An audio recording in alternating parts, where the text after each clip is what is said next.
अस्सलाम वालेकुम दोस्तों, कैसे हो आप सब। उम्मीद करता हूँ कि आप सब खैरियत से होंगे। आज इस वक्त तो पनाना गांव के अंदर ही हैं हम। ठीक है, यहाँ पे गुरुद्वारा है और बड़ी शानदार हालत में है। तो मैंने सोचा क्यों ना आप लोगों का इसका भी विजिट करवाया जाए। ठीक है, ये देखिए ऊपर से हर एक एक चीज़ इसकी मेंटेन की हुई है, बड़ी अच्छी हालत में है ये। और ये मुझे वाहद गुरुद्वारा मिला है जो अभी तक अपनी असल हालत में है। आइएगा, मैं आपको चेक करवाता हूँ।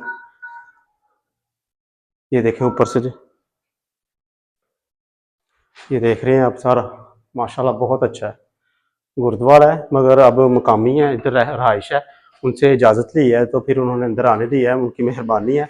उन्होंने हमारे साथ तावन किया है क्योंकि हमने कहा है हम काफ़ी दूर से आए हैं तो हमें इसका विज़िट करने दें। तो उन्होंने कहा चले आए आप लोगों को विज़िट करवा देते हैं हम। ठीक है, ये देखें ऊपर से भी, ये तकरीबन जब 1947 से पहले का ही है। तकरीबन 200-300 साल तो होगी इसकी उम्र। मगर इसकी खासियत ये है कि ये हालत इसकी बिल्कुल बरकरार है, साफ़ सुथरा, बिल्कुल नीट एंड क्लीन है। अभी तक अपनी असल पोजीशन में, असल हालत में है। ये देखें, ये 1947 पाकिस्तान बनने से पहले का ही है ये गुरुद्वारा। ठीक है, दोनों तरफ रहाइशें हैं, बल्कि अंदर भी रहाइश है। तो उनसे इजाज़त लेके हम अंदर आए हैं। तो मैंने कहा आप लोगों को विज़िट करवाते हैं, आए फिर देखते हैं बाहर से भी। ये ऊपर सीढ़ी है, ये ऊपर हम जा रहे हैं टॉप पे।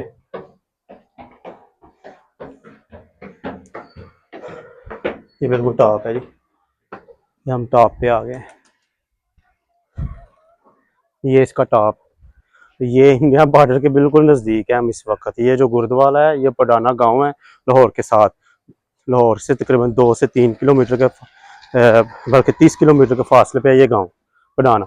उसके अंदर ये गुरुद्वारा है जो अभी तक अपनी असल हालत में कायम दायम है। तो इधर से तकरीबन 2 से 3 किलोमीटर है, ज़ीरो लाइन इंडिया का बॉर्डर शुरू हो जाता है। और ये 1947 से भी बल्कि 200-300 साल से पहले का ही है ये गुरुद्वारा। तो आप देख सकते हैं किस तरह की इसकी हालत है।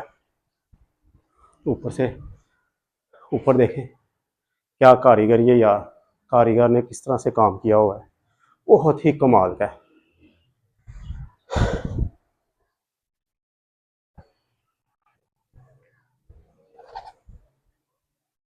जी दोस्तों, देखा है आपने ये गुरुद्वारा, ये बड़ी अच्छी हालत में है और ये पंडाना गांव में के अंदर है। और ये पंडाना गांव के अंदर है और ये लाहौर के पास तकरीबन 30 से 35 किलोमीटर के फासले पे है। और इधर से इंडिया बॉर्डर लाइन जो है वो तकरीबन 2 से 3 किलोमीटर पे फासले पे है। तो इसकी हालत काफ़ी अच्छी है। हालत अच्छी होने का बायस ये बनी है कि यहाँ पे रहाइश है। रहाइश होने की वजह से इसकी हालत बिल्कुल वैसी की वैसी है जैसे पहले थी। और यहाँ पे दीवारों पे अभी तक वो हिंदी लिखी हुई है जो उस वक्त जो मानते थे। ठीक है, सिख, ये बेसिकली सिखों के अंदर ही आता है। तो हिंदी अभी तक लिखी हुई है, बाकी हालत देखिए आपने बिल्कुल साफ़ सुथरी है। और मुझे इस ब्लॉग के साथ इजाज़त है, मिलते हैं अगले वीडियो में। उतनी देर के लिए खुदा हाफिज़, अस्सलाम वालेकुम।